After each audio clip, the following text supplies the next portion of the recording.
Trapped at home. Hi, I am Debbie. New school dance hall all the rage, but not making waves beyond the Caribbean. What's stopping it? And what's at stake for One Drop as reggae falters where it first began? Trap dancehall dominant at home and in the Caribbean.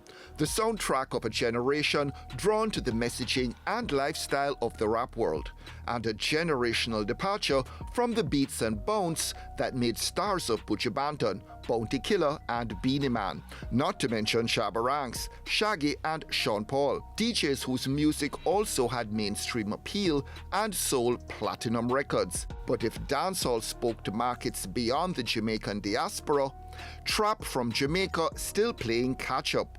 The slack taken up by easy listening, infectious music out of Africa, while at home the beat goes on.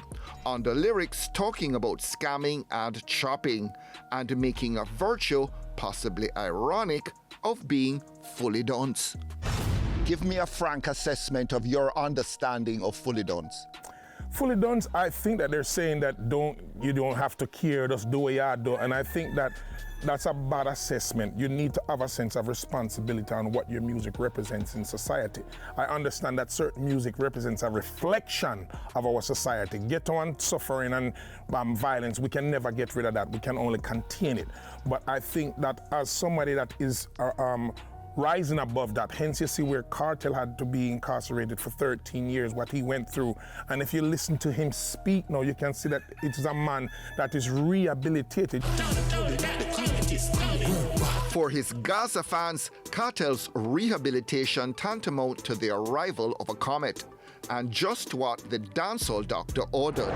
Everybody has a sort of blueprint for Jamaican music to re-engage with the foreign market, yes, for the international space to recognize what we used to bring to the scene, but don't seem to be bringing to the scene anymore. What's your blueprint? Okay, we do bring it to the scene, and I'll give you Fever sold gold in 2016, sold silver in England, and I was in prison at the time, so I sold 200,000 copies in the United Kingdom, sold 500,000 copies in the United States, so did Charlie Black, so did Popcorn. So dancehall is still there, so to speak, but I think what's beating dancehall music is sheer numbers.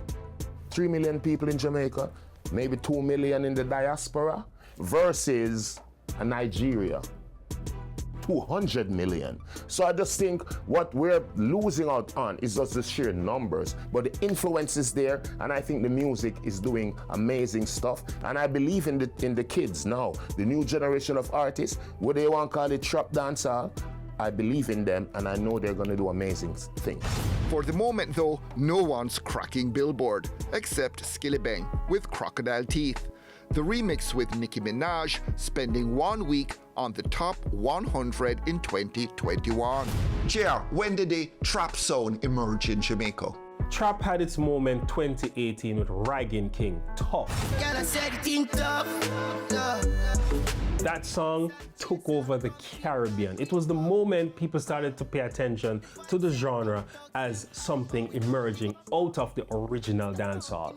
In 2025, why hasn't trap dancehall spread beyond Jamaica and the Caribbean? The genre is yet to see its superstar. Reggae had its superstar, Bob Marley, took reggae to the world. Shaggy and Sean Paul took dancehall to the world. Shabba too. Rocksteady, Alton Ellis, Desmond Decker, they took that to the world. Trap is yet to have their superstar that will put the genre to the world. Trap dancehall also emerged during the era of streaming. Artists can now press one button and their music is all over the Caribbean, all over the world. And because of that, we're seeing artists becoming big streamers without big hits. So the hits happen in the Caribbean, but when you go to France, when you go to the UK, the US, no one knows the song because people are consuming the music that they are interested in, region by region. And it doesn't seem in those markets to be trap dancehall out of Jamaica. Needs the star who's gonna sell the genre like Shabba sold dancehall, like Sean Paul sold dancehall, like Bob, Peter Tosh, Bunny sold reggae. I would like to show some of the producers, young producer produce trap. I can just do a remix, a reggae remix of them, you know, and use the same voice.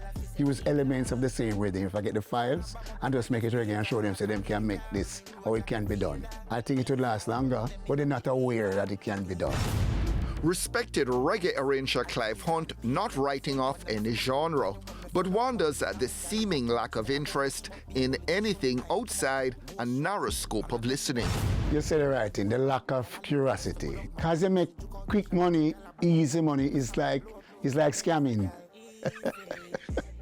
When they call it chop, they just make a quick money source so that nobody don't want to know no more. So now I'm good. The same thing applies to the music. When I do these things, they just get an artist and then bust quick and just say some things will attract attention. When they must sing about guns, drugs, women, roses. What them I make now is just a little thing like so. The train line, I make too many curves. Now with all me and what we do, we have to find curves. And we shape the curve too. I want to make it run for a long while longer. Gramps Morgan of Morgan Heritage also talks about lending a helping hand and widening musical horizons.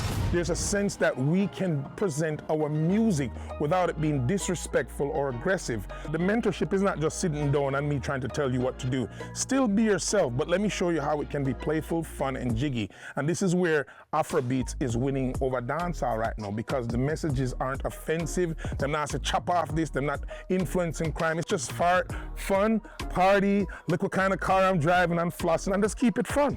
And after Reggae Month, they're also reminders that Jamaica's best-known cultural export has seen better days back home, whilst also losing momentum on the international stage, as overseas purveyors of the genre gain more traction. The other day, Chronix was doing a thing, and it was so fantastic. And then a crop of musicians come up, and then him just disappear, and then wagwan. The young people are not focused on our culture. Them still eat ackee and saltfish and dumpling and green banana, you know. But I don't know what's happening with them on the reggae music. I think they don't know, and they should be told more often. You need some man who write some songs about some social thing or go on, and not the social thing where them are post on social media and things culturally us. It touch people globally because they can relate to it. To be frank, I think infrastructure in our music industry is a big part of that. There's not enough managers, there's not enough engineers. Even when it comes to stage shows, I don't think we can put on 10 solid professional concerts like an Intimate or a Vibes Cartel. You see the type of production that Vibes Cartel had at the stadium with Downsound and Joseph and Scatter. Can we do 10 shows like that? Every Jamaican that is interested in the music business, they feel like them have to be an artist. We need cameramen, we need journalists. How many of those kids are we mentoring? Jamaica, I'm telling you guys, young kids, there's many different parts of the music business that you can learn than being an artist. Guys, not everybody can sing and DJ, but there are many other parts that you can enjoy music, being on the platform, and also make an impact on our genre. What is under my nose?